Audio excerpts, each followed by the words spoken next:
नमस्कार, मैं कमलेश कुमार राय। पूर्वांचल विद्युत वितरण क्षेत्र में वित्तीय व्यवस्था दयनीय स्थिति में पहुंच गई है।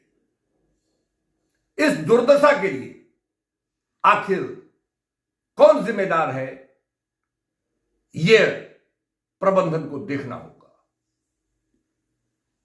प्रबंधन यानी पूर्वांचल विद्युत प्रबंधन की इजी गोइंग कार्यशैली उदासीनता या फिर अज्ञानता, इसके लिए किस हद तक जिम्मेदार है। समस्याओं से जुड़ी समस्याएं सुलझाने के लिए इच्छा शक्ति का अभाव इनमें स्पष्ट तौर पर देखा जा सकता है।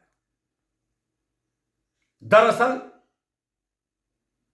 एक सेवानिवृत्त हो चुके अधिकारी को ओएसडी के पद पर संविदा के तहत तैनात करने के बाद जीएम फाइनेंस जैसी महत्वपूर्ण कार्य देखने की जिम्मेदारी प्रबंधन द्वारा सौंप दी गई है। सुरेंद्र कुमार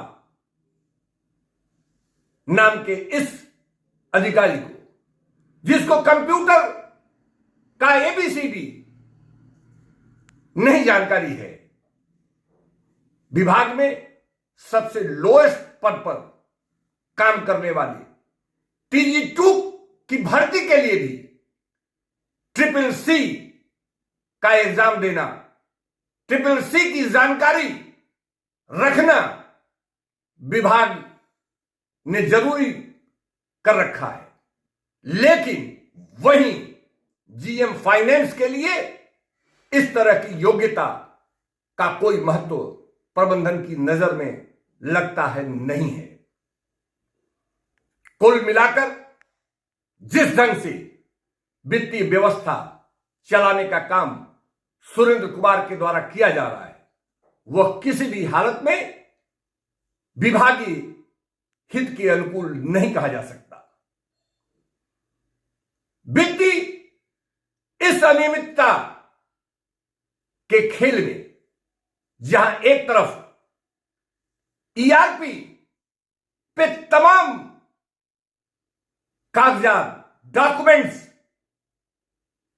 वेंडर्स के फीड होने के बावजूद बाय हैंड उन्हें मंगाने का काम किया जा रहा है, वहीं प्रॉफिट सेंटर की आड़ में एक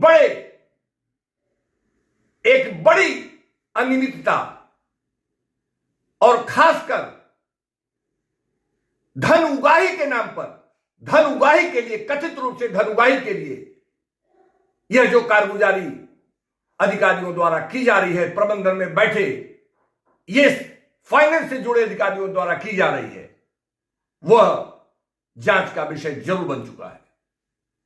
जानकार सूत्रों के मुताबिक जहां एक तरफ प्रबंधन ईआरपी में डॉक्यूमेंट्स नंबर फीड होने के बाद भी अपने यहां एक्सेस करने की बजाय ठेकेदारों से बाय हैंड डॉक्यूमेंट्स नंबर मंगवाने के लिए परेशान किया जा रहा है, वहीं दूसरी तरफ प्रॉफिट सेंटर की आड़ में, यानी प्रॉफिट सेंटर की गलत फीडिंग के आधार पर उनके भुगतान किए जाने वाले धनराशि को ऐसे जगहों पर भेज दिया जा रहा है जिससे संबंधित वेंडर परेशान होने की स्थिति में जरूर पहुंच जाते हैं। जानकारी के मुताबिक कोई भी टेंडर अधीक्षण अभियंता के कार्यालय से किया जाता है, उसका एग्रीमेंट भी अधीक्षक अभियंता के कार्यालय में होता है। टेंडर के बाद चूंकि टेंडर अधीक्षण अभियंता के कार्यालय में होता है, एग्रीमेंट अधीक्षण अभियंता के द्वारा किया जाता है, इसलिए प्रॉफिट सेंटर उसमें जो फीड होता है वो अधीक्षण अभियंता कार्यालय का होता है। लेकिन जैसे यदि कोई टेंडर कंस्ट्रक्शन या सेकेंडरी वर्क से संबंधित है तो संबंधित ठेकेदार अपना कार्य पूरा करने के बाद उस डिवीजन को अपना बिल प्रेषित करता है और उसका बिल वहां जाने के बाद स्वाभाविक रूप से उस डिवीजन का प्रॉफिट सेंटर उस पर अंकित कर दिया जाता है। ईआरपी पर यह चीजें लोड हो जाती हैं। जब वित्तीय अधिकारियों को मुख्यालय में बैठे ऐसे लोगों को जो ठेकेदारों से धन उगाही करने में नाकाम हो जाते हैं, वह उनकी दबिश बनाने की स्थिति में नहीं पहुंचते हैं, तो उन्हें परेशान करने के लिए उनके द्वारा जो उनके बिल पर संबंधित डिवीजन और संबंधित मंडल के प्रॉफिट नंबर अंकित होते हैं, उस प्रॉफिट सेंटर को यानी अधीक्षण अभियंता के प्रॉफिट सेंटर पर जानबूझकर पैसा भेज दिया जाता है।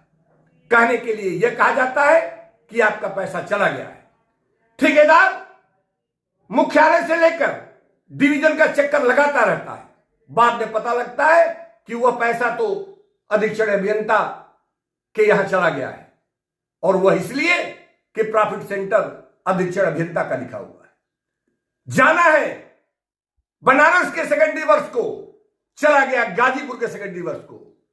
इस तरीके की अनियमितताएं गंभीर रूप से जानबूझकर प्रबंधन में बैठे वित्तीय अधिकारियों द्वारा करने की बात कही जा रही है। यह एक बड़ा और गंभीर मामला है। प्रबंधन को इसको देखने की जरूरत है कि आखिर में ईआरपी में सब कुछ फीडेड होने के बावजूद वित्तीय अधिकारियों द्वारा, जो फाइनेंस से जुड़े अधिकारी हैं, जिनकी जिम्मेदारी है पैसे को ट्रांसफर करना, उनके द्वारा इस तरीके की अनियमितताएं आखिर किन परिस्थितियों में उत्पीड़न के लिए, धन उगाही के लिए करने के पीछे इस तरीके की जो स्थितियां बनाई जा रही हैं, उस पर तत्काल सख्त कार्रवाई की प्रबंधन को करने की आवश्यकता है। उपभोक्ता मंच के लिए आज बस इतना ही।